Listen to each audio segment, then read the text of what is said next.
Here we are on King's Pier with Gordon Maguire of Ichi Ban. A slightly different race for you. It was a slightly different race.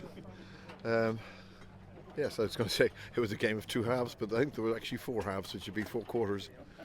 And 3 quarters of it was rubbish. And the last quarter, we actually finally got our act together and just didn't close the deal against these guys, who did an awesome job. And when you say these guys, you're talking about the guys next door to you here. Yes. Sam Haynes and Celestial. So what did they do that you didn't in your mind? They sailed better for the first 3 quarters. And in the last quarter we almost got away enough and didn't quite.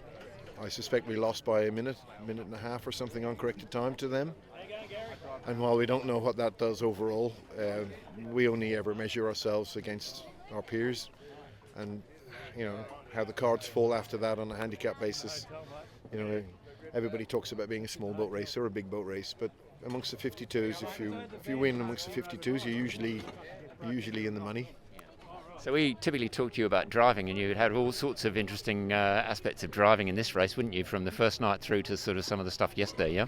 Yeah, interesting. Discovered a new management system called delegation. There was a lot of things needed repairing downstairs in the first night, so other people drove. No, just joking. It was actually a really interesting race. Obviously the first night was notoriously rough and there's a lot of breakages.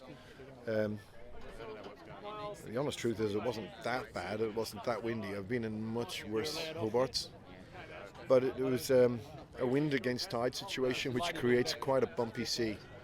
And over the last 4 or 5 years the Hobarts have been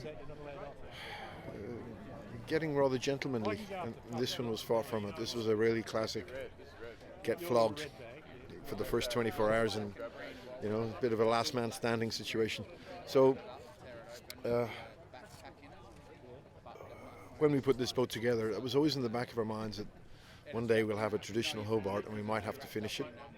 So that was the first time we actually got to test it all, because most of them were fairly gentlemanly.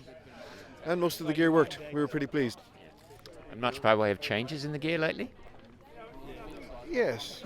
We constantly been optimising and improving the boat. We're actually really pleased at where the boat is at.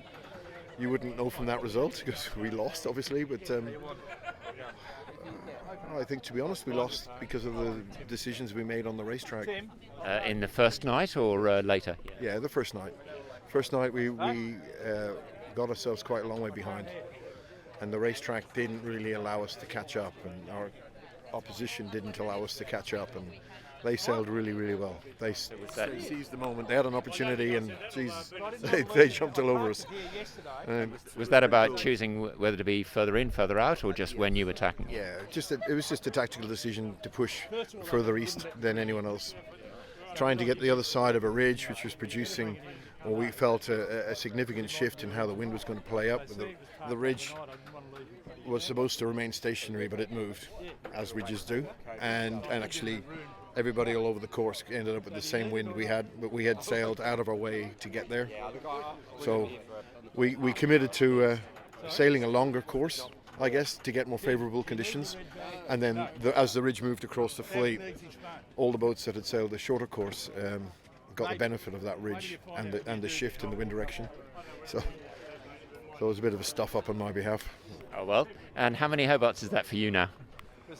25. 25, and where does this fit in that sort of realm of Hobarts for you? This one? Oh, yeah, in terms of hardship, top 5, yeah. Well, just purely because we got smashed up at the beginning. I'm an awful lot older than I used to be. and we were behind, and we don't like that, so it was like this massive perfect storm of bad shit going on. Yeah. There's an opportunity to be back next year, I take it.